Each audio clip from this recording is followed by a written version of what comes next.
Ladies and gentlemen, the 45th and যুক্তরাষ্ট্রের স্বাধীনতার 250 বছর পূর্তির অনুষ্ঠানে যোগ দিতে নর্থ ডাকোটা যাওয়ার পথে প্রথমবারের মতো এয়ারফোর্স ওয়ান উড়োজাহাজে চড়লেন প্রেসিডেন্ট ডোনাল্ড ট্রাম্প। কাতার সরকারের উপহার দেয়া প্রায় $40 কোটি মূল্যের এই বিলাসবহুল বোয়িং 747-8i বিমানটি নিয়ে ট্রাম্পের এক মন্তব্য মার্কিন রাজনীতিতে নতুন আলোচনার জন্ম দিয়েছে। ট্রাম্প সরাসরি বলেছেন, যুক্তরাষ্ট্রের পক্ষে এমন বিমান বানানো সম্ভব হতো না, কারণ এর পেছনে যে বিপুল অর্থ খরচ হয়েছে তা মার্কিন প্রশাসন একটি বিমানের জন্য কখনোই অনুমোদন করত না। উপহারের এই উড়োজাহাজটিকে ঘিরে এখন আভিজাত্য ও নিরাপত্তার পাশাপাশি নৈতিকতা ও সংবিধান লঙ্ঘনের নানা প্রশ্ন উঠেছে।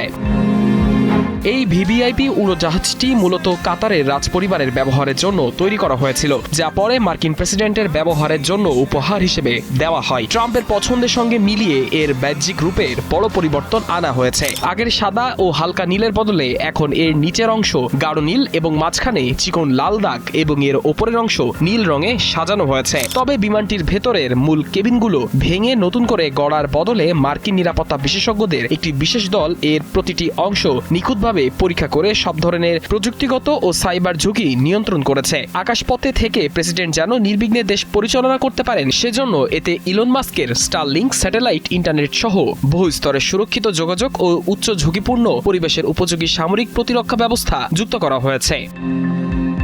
মূলত বোয়িং কোম্পানির সাথে 2018 সালে চুক্তি হওয়া নতুন বিমানগুলোর কাজ বাজেট বৃদ্ধি ও জটিলতার কারণে ঝুলে থাকায় মার্কিন প্রেসিডেন্টকে 35 বছরের পুরনো উড়োজাহাজ ব্যবহার করতে হচ্ছিল। এতে বিরক্ত হয়ে ট্রাম্প নিজেই কাতারের রাজপরিবারের সাথে যোগাযোগ করে এটি বিনামূল্যে সংগ্রহ করেন। মার্কিন বিমান বাহিনীর তথ্য অনুযায়ী স্থায়ী সমাধান না আসা পর্যন্ত পুরনো বহরে চাপ কমাতেই এই ব্রিজ উড়োজাহাজটি আনা হয়েছে। তবে ট্রাম্প এটিকে ঘিরে আরেকটি নতুন বিতর্কের জন্ম দিয়েছেন। তিনি জানিয়েছেন, তার মেয়াদ শেষ হওয়ার পর এই বিমানটি তিনি তার নিজের ব্যক্তিগত প্রেসিডেন্সিয়াল সংরক্ষণাগারে দান করে দেবেন।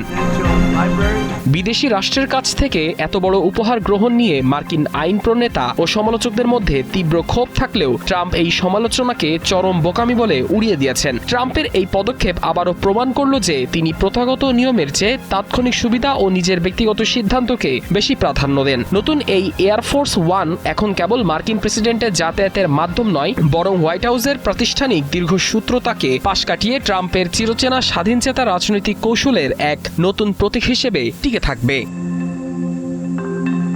সাদমান ইসলাম, ৭১।